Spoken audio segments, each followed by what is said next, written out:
How are we doing, everybody? My name's Ryan. Welcome to another episode of Daigle's Woodshop. I was recently contacted about building a flag display box. So the customer gave me free rein on the type of wood that I use. So I chose to use cherry. I also used some walnut splines. There are certain dimensions that you have to follow to fit a standard size flag that would fit over a casket. So I just did a quick Google search. I found those. These are not my plans. I don't claim these to be my plans. It just has to fit one of those flags. So I do include the measurements and the angles. Other than that, you can do a quick Google search and it comes right up. It came up as one of the first few pages that I searched. So stick around. Let's see how I made it.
Okay, so it has been a couple days since I've been in the shop. This is the flag display that I was working on. I don't know what happened. I don't know what got off. Something just didn't cut right. The angles didn't really line up. Nothing made it up quite like I wanted it to. That's not the kind of quality that I want to come out of my shop. So I'm going to go with the Cat's Moses method, and we're not going to hide any mistakes. So I didn't like how this one turned out, so I milled up some more cherry. I had to do it in a little bit of a rush, so I didn't get any video of it, but I will show how I went about doing it. But this is version number 2. So I've already got the front molding on. I did add some walnut splines, and I'll show how I did that. I don't know what I did different. I guess I just maybe took a little bit more time and paid a little bit more attention to how I was setting it up. This one just lined up perfect. Like I said, I don't know what I did, but like I said, I've already got the front frame, already got the splines. I've already cut a rabbet in the back to accept the back piece. I've already made the back piece, if I can find it.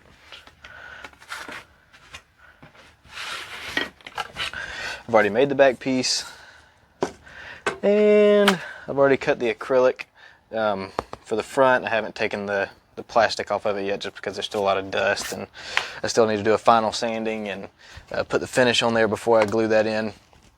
But yeah, I didn't like the way that this turned out, and I don't want that to come out of my shop to a customer, because I wouldn't want that hanging on my wall. I'd rather have the one that looks nice and is still functional and strong. So let's see how I did it.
So starting off to cut the splines, I used the same tenon jig that I made specifically for this project to cut these miters here, just because these are cut at 22.5 degrees, and my miter saw won't do that, and table saw doesn't do that easily. But with this stupid simple jig, it cut it really well. So to cut the splines, I just marked out center line and then marked 90 degrees off of that. Because this angle here is 90 degrees.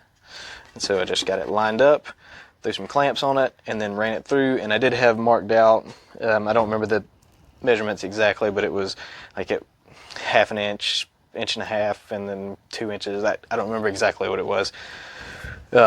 Just what kind of caught my eye to look the best. But so I would go here, run it through, move it over to the next measurement, run it through, move it over to the next measurement, run it through. And then when I came back to do the corners, I've still got my center line up. This is 90, so half of that is 45, which is what this angle ends up being, is a 45-degree angle. So I could line it up again on my lines, throw some clamps on, run it through, move the measurement, run it through, move the measurement, and then obviously do that for the other side.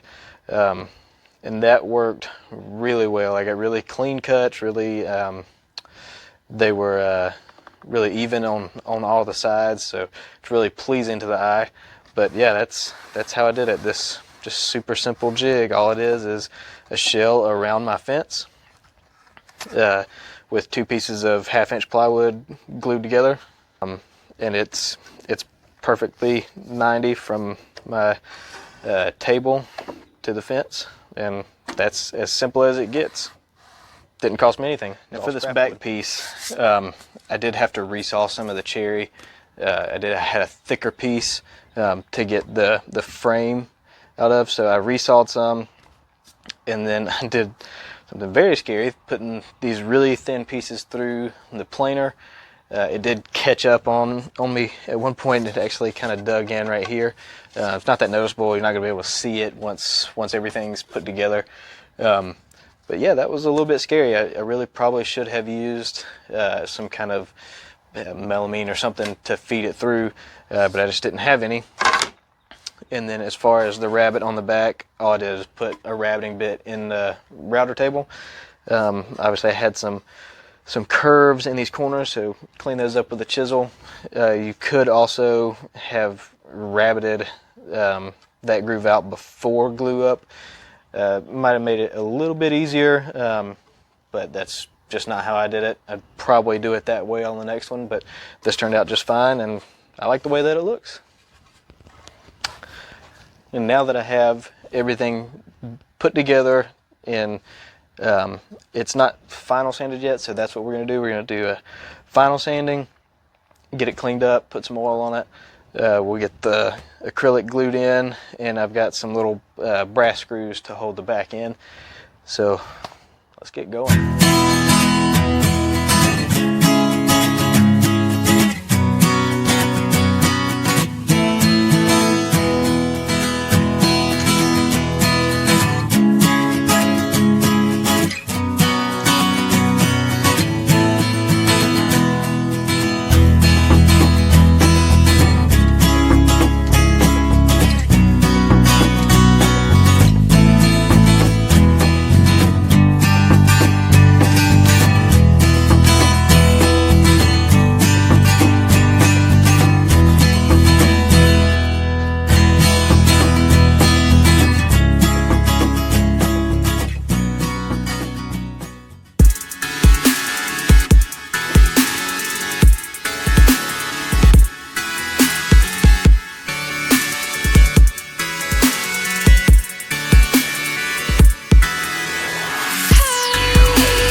Well folks, that's it.